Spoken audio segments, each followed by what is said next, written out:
एक छोटे से गांव में हरे भरे खेतों और ऊंचे पेड़ों के बीच ऋषिकेश नाम का एक लड़का रहता था। ऋषिकेश न सिर्फ जिज्ञासु था, बल्कि उसकी आंखों में एक अलग ही चमक थी। वह हमेशा अपने दादा दादी से गांव की कहानियां सुनता, और उन कहानियों में से एक जिसे सुनकर उसकी दिलचस्पी सबसे ज्यादा होती थी, वह थी गांव के पास स्थित पुराने तालाब की कहानी। उस तालाब को जादुई तालाब कहा जाता था।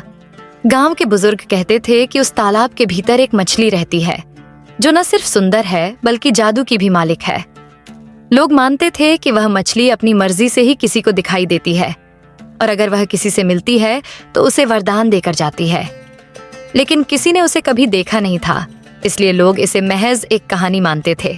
पर ऋषिकेश उन लोगों जैसा नहीं था। उसे हमेशा लगता था कि कुछ रहस्यमयी इस तालाब में छिपा है, और एक दिन वह इसे जरूर जानकर रहेगा।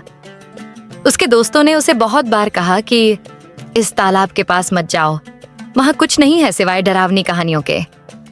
लेकिन ऋषिकेश ने ठान लिया था कि वह वहां जाएगा। एक शाम जब गांव के लोग अपने अपने घरों में लौट रहे थे और आकाश में सूरज ढलने लगा था, ऋषिकेश अपने घर से निकल पड़ा। उसने किसी को नहीं बताया कि वह कहाँ जा रहा है, क्योंकि वह जानता था कि अगर किसी को पता चला तो उसे रोकने की कोशिश की जाएगी। रास्ते में उसके दिल की धड़कनें तेज हो रही थीं, पर उसकी आंखों में उत्सुकता थी। तालाब के पास पहुंचकर उसने देखा कि वहां का माहौल बिल्कुल शांत था। चारों ओर गहरी खामोशी थी, बस हल्की हल्की हवा पेड़ों को छूती जा रही थी। तालाब का पानी ऐसा दिख रहा था मानो उसके अंदर कोई रहस्य छुपा हो। ऋषिकेश ने तालाब के किनारे जाकर पानी की सतह को ध्यान से देखा। अचानक पानी में हलचल हुई और कुछ पल बाद एक चमकदार मछली पानी की सतह पर उभरी। मछली को देखकर ऋषिकेश की आंखें चौड़ी हो गईं। ये मछली वैसी ही थी जैसी उसने कहानियों में सुनी थी, चांदी की चमक के साथ और बेहद सुंदर। लेकिन जो बात सबसे ज्यादा चौंकाने वाली थी वह यह थी कि मछली ने इंसानी आवाज में बात की। तुम कौन हो और यहाँ क्यों आए हो? मछली ने पूछा। ऋषिकेश ने बिना घबराए जवाब दिया, मेरा नाम ऋषिकेश है और मैं तुम्हारे बारे में बहुत कुछ सुना है। मैं यह जानने आया हूँ कि क्या तुम सच में जादुई हो? मछली ने हंसते हुए कहा, तुम्हारा दिल सच्चा है, इसलिए तुम मुझसे मिल सके। बहुत कम लोग यहाँ तक पहुँचते हैं। अब बताओ, तुम्हें क्या चाहिए? मैं तुम्हें एक वरदान दूंगी। ऋषिकेश कुछ देर तक सोचता रहा। उसके पास अनगिनत इच्छाएं हो सकती थीं, धन, प्रसिद्धि, शक्ति। पर उसने कुछ और ही सोचा। उसने कहा, मैं चाहता हूं कि मेरे गांव के लोग कभी भूखे न रहें, हमारे खेत हमेशा उपजाऊ रहें और कोई भी व्यक्ति दुखी न हो।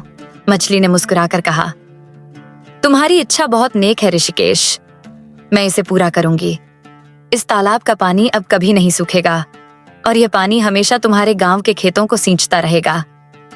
तुम्हारा गांव हमेशा खुशहाल रहेगा। ऋषिकेश ने मछली का धन्यवाद किया और तालाब से लौटने लगा।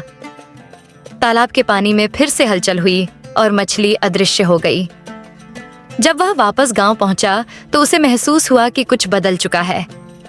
गांव की हवा अब और ताजी लग रही थी और लोग अनजाने में ही ज्यादा खुश नजर आ रहे थे। कुछ ही दिनों में गांव के लोगों ने देखा कि उनके खेतों में पहले से कहीं ज्यादा फसलें उगने लगीं। बारिश की कमी भी अब कोई चिंता की बात नहीं थी, क्योंकि तालाब का पानी कभी सूखता नहीं था। ऋषिकेश ने यह बात किसी को नहीं बताई कि उसने क्या किया था, लेकिन उसके गांव में उसकी सराहना होने लगी। लोग उसे सम्मान से देखते थे और धीरे धीरे उसकी बहादुरी की कहानी पूरे गांव में फैल गई। ऋषिकेश की यह कहानी आने वाली पीढ़ियों तक सुनाई गई और लोग उसे उस जादुई मछली के साथ जोड़कर देखते थे जिसने उनके जीवन को हमेशा के लिए बदल दिया।